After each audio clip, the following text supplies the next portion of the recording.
Welcome to the Unshakable Hope podcast, where real life intersects redeeming love. I'm Kelly Hall, and this is where we wrestle through faith questions such as how do I trust God's heart when his ways and delays are breaking mine? We'll hear from people just like you and me who have experienced God's faithfulness when life didn't unfold as they expected. My prayer is that God would renew our hope in his word and his love through these conversations.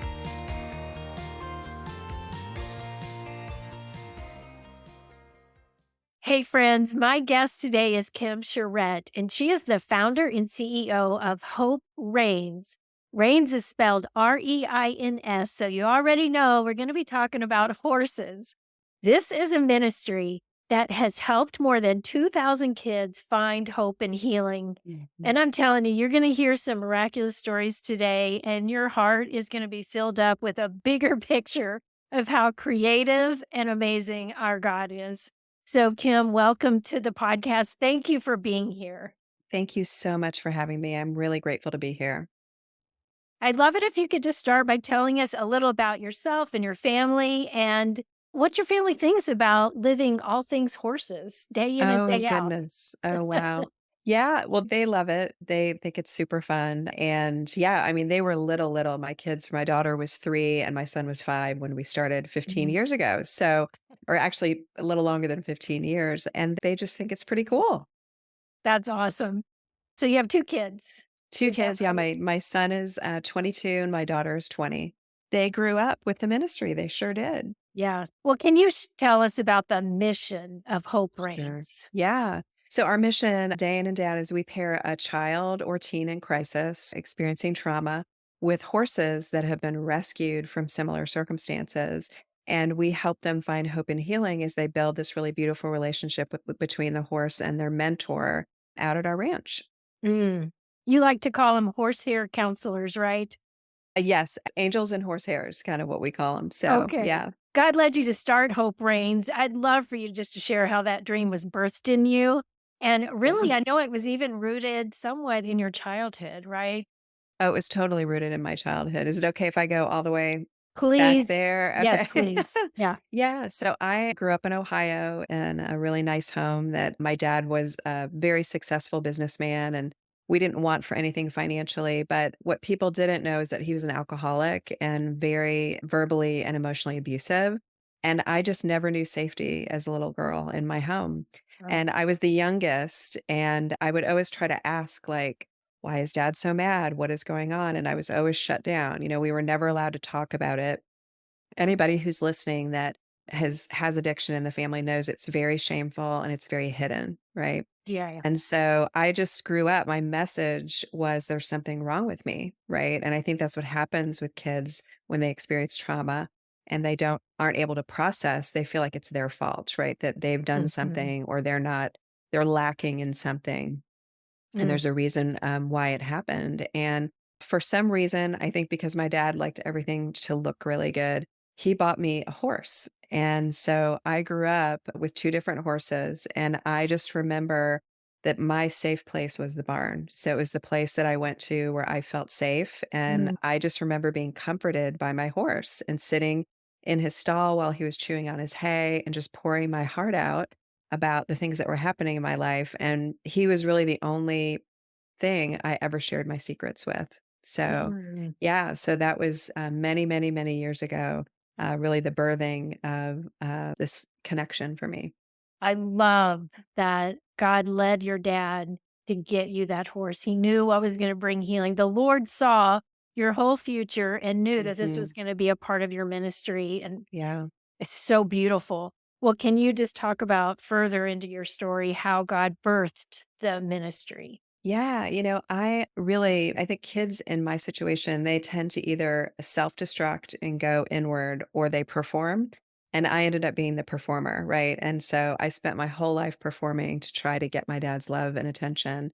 And so it took that into my teens and 20s and into a successful business career, trying to be like my dad.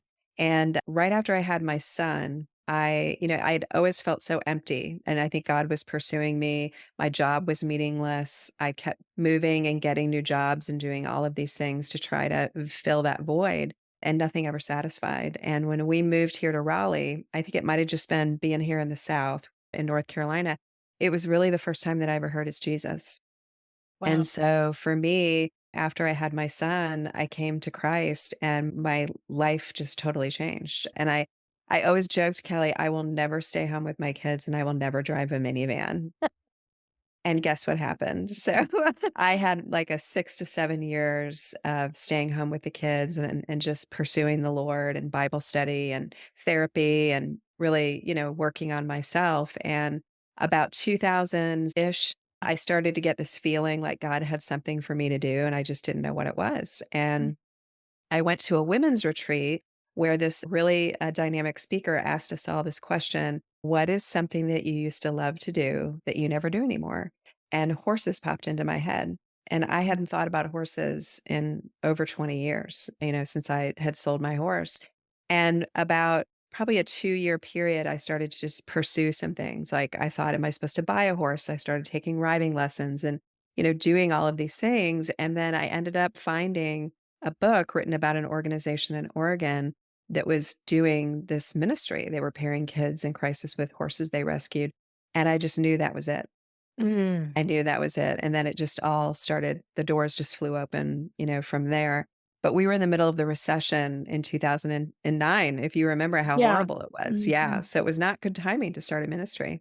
Yeah, that's right. Well, let's talk about how God miraculously provided the land. Y'all had no money. This was gonna be a very expensive venture, a Oh, very horse expensive. ranch. Horses are Yes. so expensive. They're very expensive, and the land that it's funny when I would share with people about, "I read this book, this is what I wanna do." I had, the business background, so I put this business plan together, Yeah. and everybody kept telling me, "You're crazy, businesses are going under," but the number one thing everybody said is, you'll never find land," because where we are in North Raleigh, there's just not a lot, there's not open land and pasture. And my husband and I took the kids to this Easter egg hunt on this church's property. They had 70 acres. It was a former dairy farm. And it was like this whisper of the Holy Spirit of what is this place? And after a while, I finally decided, well, I'm just going to call the church and just see, what they're doing. And at this point, Kelly, like, I didn't even know we were going to open. We had no name. We weren't incorporated. This was all just concept. And I went in and met with a guy from the church, and he literally like got up from his desk, rolled open a map and said, here's 20 acres. We'd love to have you use our land for $1 a month. So I walked out of there and I was like, I guess we're doing this. I guess it's happening. That is It unbelievable. is unbelievable. Only God. You can't make it like he wants all the glory and we give it to him. So, Yes, amen. I remember once during a recession when there wasn't much money, and I had a friend who was she was trying to fund her ministry. And we were all praying for her, and we said, the God who brought water out of a rock can certainly bring you the money you need to go where absolutely. he's called you to go. So I Absolutely. love that story. Yeah. This whole journey has been a huge faith journey.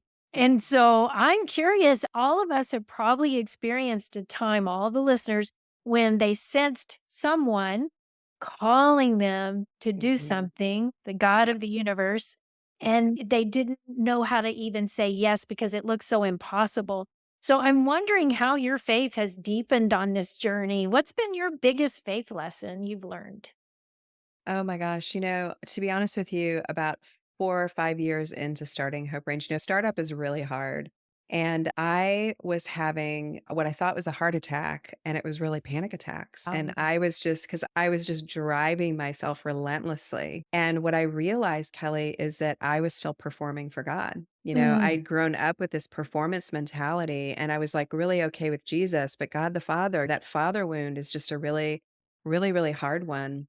yeah, And so I think my biggest lesson has just been, I don't need to perform for God's love, right? That, yeah. it's just this radical acceptance of his love and his grace and his mercy. And Mm. whether or not I ever started Hope Reigns, he wouldn't love me any more or less. So that's just been a really, and it's still something that I struggle with. I'll get into sometimes into performance mode and I have to check my motives, and what am Yeah, I doing? And, yeah, and why is this bothering me? But that's really, and really just trusting him and following him and letting him go before. and really watching where he's working and yeah, and just trusting him. It's a big, big faith journey. That is a huge victory. And I Yeah, think every single person on the face of the earth, that's one of the biggest lessons that we get to learn. We get to learn absolutely. that Yeah. God doesn't love us any more, any less based on our performance. Yes. He Yeah. loves us because he Yeah. created us. He I think, loves yeah, it's the value that I think so many of us struggle with just that the value that we have value just because he yeah, created us, right? And he loves right. us. Yep. Well, the book Joey is absolutely amazing, and I'll let you talk about that, how people can get a hold of it. But I had several tissue moments, I'm telling you the truth, as I read that book. It was so powerfully written. But the thing that just amazed me is how our creative God brings soul healing to these traumatized children. Mhm. And so I'd love for you just to explain that process and some of the stories, but just Yeah. first of all, to explain the process to us.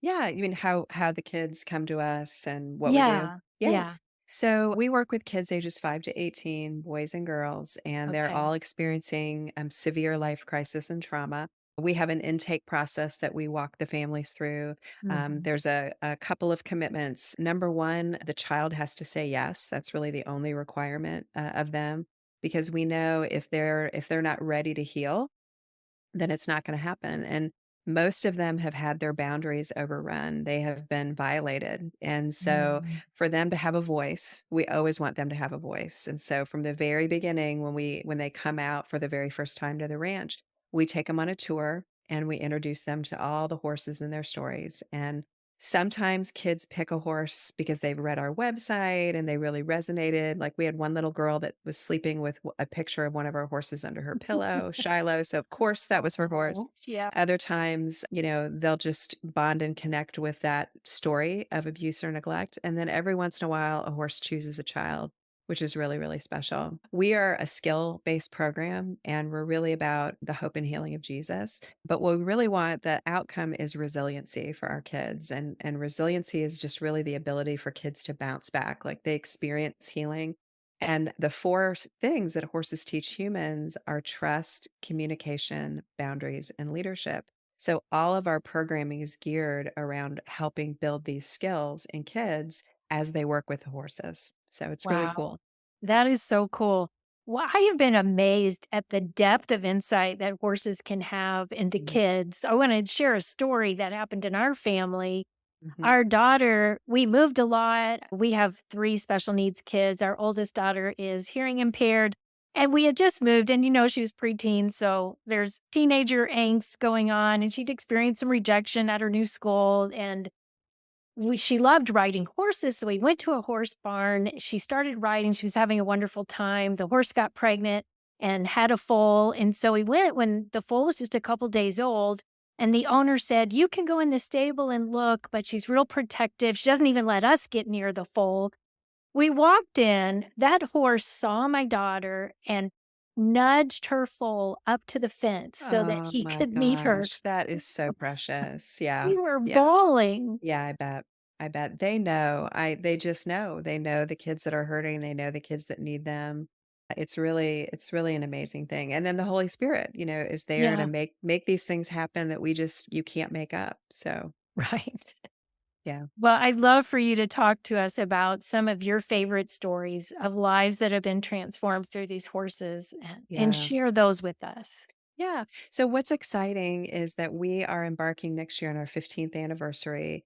And we are working right now with 15 of our alumni who have been through our program and they've graduated and they're adults and they're out in the world and they're thriving. And one of them that we just talked to recently was Allie from the book Joey that I think you have Mhm. read. Yeah. So just to give everybody a little background, Joey was one of our original rescued horses who was blinded from starvation and I think we just didn't have any idea what we were getting ourselves into when the rescue league called and said, "Hey, do you want this blind horse?" And we're like, "Yes, who wouldn't want a blind horse?" But he taught all of us so much about faith and trust, right? And Yeah. Allie, at the time, she was waiting to get in our program. She wasn't quite 5 years old. And when she turned 5, entered our program, and she was mute from a very traumatic abuse, but she was mute because she chose to be mute Mm. and didn't speak at all. Mm. and wanted to work with Joey. And as they started to build this relationship, we had to share with her, "Hey, Allie, if you're going to work with Joey, like he only can work with you with voice commands because he can't see, right? And normally Yeah. with horses, you do cues. They don't speak themselves, so they communicate with each other and with us with nonverbal cues. And Yeah. so Allie had to choose that she was going to speak and start talking to Joey. And really, that was the beginning of her healing journey. And we actually just talked to her the other day. She ended up when she was in high school being in Toastmasters, if anybody's Oh, familiar, that's yeah. like the speaking club. Here's the girl that was mute in the speaking club, and she has now gone off to college, and we had a great conversation with her the other day, and she just said, Hope Reigns was such a turning point in her life. Yeah, we're really excited to be able to share with these 15 kids that are just thriving as adults. Oh, that's amazing. I love that. There was another story that really impacted me. I'd love for you to talk about, I think his name was Ethan from the book, Mhm. and he had 3 other siblings. They had been in an awful situation, taken out, rescued, but then his 3 younger siblings were adopted and he was left. Could you Yes. share that story and how he was do you remember it well enough to share?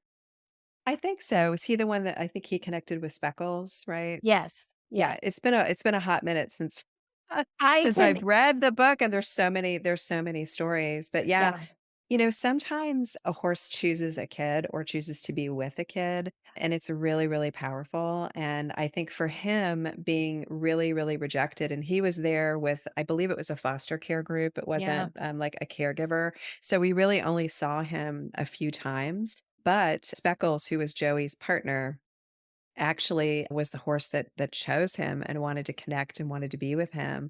And he just held on to that horse and just sat there and wept. And it was just a really powerful story. And, some kids, Kelly, like we only see a couple of times. It doesn't happen like it'll be maybe a partner, or we did a veteran event once where the mom came up to me and was crying during this veteran. Her husband had recently committed suicide, and the reason she was crying is because her kids were on our horses, and they were laughing.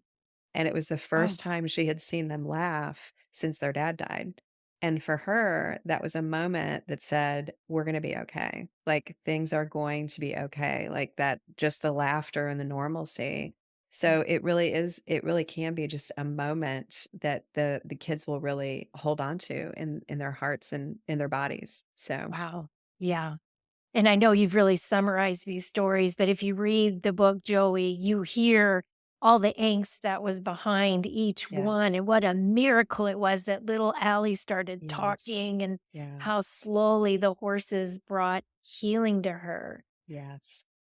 Each story that I read really just reminded me of how creative our God is, that Mhm. He created horses and other animals too in a way Yeah. that can connect to our hearts and bring healing. Yeah. It's so, it just blows me away with how good our God is. And I remember once, years ago, it's probably 35 years ago, we read a story about a young girl that had come out of a horrific abuse situation.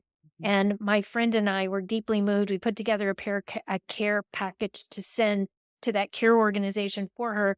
And she said, "But can anyone ever heal from such abuse?" Mm. But your ministry, your stories that you have testify to the truth that yes, with Jesus, healing Yes. can happen. Lives Yeah. are Yeah. transformed. In fact, this year we have 80 kids that are waiting to get into our program, and when we read their stories, Barbara, my partner, and I will just sit and we'll just say, "Lord, like, they're the most horrible stories you've ever read," and we'll say, "Lord, I don't know how you're gonna fix this. Like, I don't Yeah. know what you're gonna do." But we've seen for 15 years that there is nothing beyond God's restoration. There just isn't, and He just does it. Mm. And, it's not us, it's not horses that heal people, it's Jesus, right? So Amen. we just facilitate the beautiful connection and relationship. Yeah. Yeah. That's so beautiful. You were really excited when you read this Harvard study that Yes. actually was so affirming to you Mhm. because it supported the process and vision God had already placed in your heart. Can you talk about that? Yeah, absolutely. It's been amazing, like, the way our program has evolved, and as we realized, "Oh, these are the 4 things that horses teach people," right? Teach humans, and as we built the program, we were many years into it, we came upon this Harvard study, and they studied tens of thousands of kids, and what they figured out, Kelly, is what was it that built resiliency? Some kids in their trauma built resiliency, and they were able to heal and bounce back and become healthy, productive adults. Other kids got completely derailed, and they're the homeless and the drug addicted and the incarcerated and have mental illness. I mean, there's all these very direct links to those adult issues Mm, of kids who have not healed from their trauma. So it's so vital that yeah. kids experience healing. But what was interesting is as we took their study, they had their 4 pillars and we had our 4 things horses teach us, and guess what? They perfectly align, you know? The number one thing that they said kids need to build resiliency is one safe adult relationship, which is what we do every day out at our ranch, right? They need to believe in themselves, they need to have a purpose, and the incredible thing, even Harvard says they need to have a foundation of faith. Can you believe Wow. that? I Harvard, can't. foundation of Wow. faith. They have to believe in something bigger than themselves. So, it was pretty incredible. Yeah. That's amazing. When you see science supporting the dreams that God has given you, woohoo. I love it. Well, it's like everybody thinks they've discovered all this stuff and God created it, Yeah. it's just for us to discover, right? Right. Right. Yeah, It's just science catching up with God creation. exactly. Kim, do you have any other stories that you can share with us to help us understand the miraculous healing power that happens at Hope Reigns? Yes, I have a very, very special one. I mentioned earlier that sometimes a horse chooses a child. And we have Lily and her little brother, who she was 5 years old at the time that she called 911 because her mother was a drug addict and was overdosing and dying on the couch. And actually got her mother saved. The ambulance came and the police, and she and her little brother were rescued out of that situation and put into foster care, which can sometimes be a good thing and sometimes not. And unfortunately for them, the caregiver was very abusive and was keeping Lily's little brother, who was 3 at the time, locked in a dog cage to punish Oh, him. I mean, just a horrible. horrible story. This was on the news here locally on WRAL. And Lily had the wherewithal to find an iPad, take a photo of her brother in this dog cage, and found a safe adult, and again got them rescued out of this Mm, horrific situation. And they fortunately got adopted by a really loving family who had no idea what to do with this type of trauma, right? That, right. kids were about, I think Lily was about 7 at the time after all this happened. Wow. And they came out for a tour at Hope Reigns and were considering joining our program. And, Lily, her whole life has had to protect her brother. And so they came through the gates and she was literally standing protectively in front of her brother, like, I don't know these people and I don't know what's going to happen. And as we were taking a tour, we were walking along the fence line and Lily and her family and our intake manager was just sharing different stories and introducing her to horses. And all of a sudden, one of our horses named Hero, who was sleeping under the horse shelter, just made a beeline all the way across the paddock directly to Lily, put his head over the fence, and put his nose right on her chest and took a big sigh and said, "I choose you." And Wow. everybody lost it, it was just like this incredible, incredible moment. So, obviously, Lily and Hero worked together, and her mentor, Hillary, gosh, they spent over 2 years together, and just the things that you can't make up that we had to explain to her, "Hey, Lily, you're a hero, right? You saved your mom, you saved your brother. What's the name of the horse that chose you?" Hero, it's just like just unpacking all of that for her, and she is just thriving and doing so both she and her brother are just doing so well today because they were able to heal out at our ranch and, Mm. again, build those resiliency skills. So I said either Lily is going to run Hope Reign someday or she's gonna be the president because she's just that kinda girl. She's in charge. Oh, that is beautiful. Thank you, Yeah, God. yeah, yeah, it's really incredible.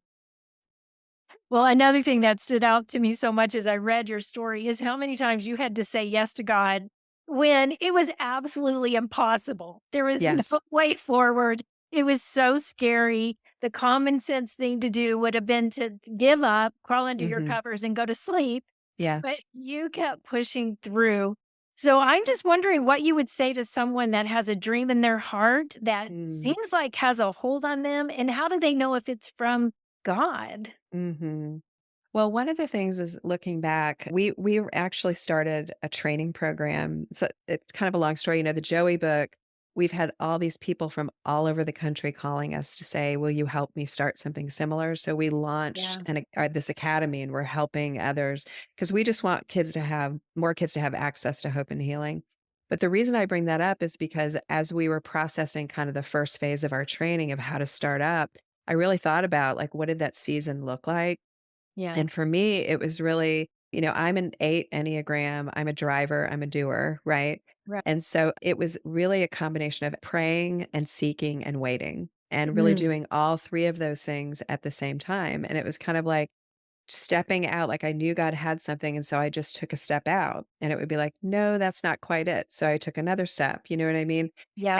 And after a while, after praying and waiting and kinda watching him kinda put things together, it just all started evolving and coming together, and so just encourage people, waiting sometimes means sitting still, but for me, waiting was more like waiting and watching for God. Like, where are you working? And he brings this person that confirms this or introduce you to this person. And so it just becomes this really exciting kind of ride that you go on with God just to see like, what's he going to do? How's he going to put this together?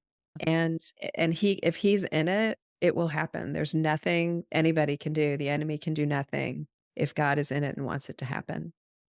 Yeah, one of the things that you're sharing reminds me of a quote by somebody, don't know who, "You can't steer an anchored ship." So Yep. you're talking about how God guided you as you were just stepping out little by Yes. little by little. You're looking Yep. for him, you're watching, you're waiting. Yep. You're not taking things into your own hands, but he guided you Yep. as you were moving forward. Yes. Yeah. That's pretty That's much it. but I'm also curious about one other part. So, how did you know initially that this dream was from the Lord and not just your own imagination? Well, I think like I said, it was I was several years into this seeking, and when horses popped into my head, it just kinda all came together, and then I don't know, I just had a sense, I can't explain it, there was just a sense that was direct compelling me forward and pursuing whatever this was, and then when I picked that book up and, connecting back to my story, and it just I just knew, I was like, "This is it, this is what we're meant to do," but Mm. even then, I wasn't 100% sure, do you know what I mean? I thought Yeah. this is what we were meant to do, and I just kept stepping out, right? And by the time the church said, "Here's the property," I thought, "I guess this is what we're supposed to do." So, Yeah, yeah. this is happening. Yes, this is happening whether, we like it or not. So, Yeah, that's so mm, good. Okay, so I want to know how people can get involved with you at Hope Reigns. How can they yeah. connect with you? Yeah. So for all of your podcast listeners, we have a couple special offers. So if you go to hopereigns.org/podcast, we are offering free downloads of the book Joey. So it's a national best-selling book. It's sold over 100,000 copies. We'd love for you to have a copy so that you can read it and share it with others. We also have our new program, our Academy program. So if somebody is inspired and they think, oh gosh, I've always wanted to start something like this, or they know somebody that's interested, we would love to walk with you. We have a whole program that you can participate in that's going to help you start up and get launched. And if you're interested, you can help a kid, right? Because Yeah. we have 80 kids that are waiting to get into our program right now, and we are in full-fledged fundraising for that. And so you can go online and help a child, help transform their life, help save their life. Kim, thank you so much for being here today. Thank you for these stories that just Mm, warm our hearts and make us yeah. remember that nothing's impossible with God. Nothing's beyond his redemption. Thank you, Kelly. It was an honor to be on. I really appreciate it. Thank you. If you were encouraged in your faith today, it'd be great if you'd help get the word out by subscribing, sharing with a friend, or leaving a review. I'd love to hear from you. You can reach out through my website, kellyhall.org, and pick up some free resources while you're there. Thanks for listening to the Unshakable Hope Podcast.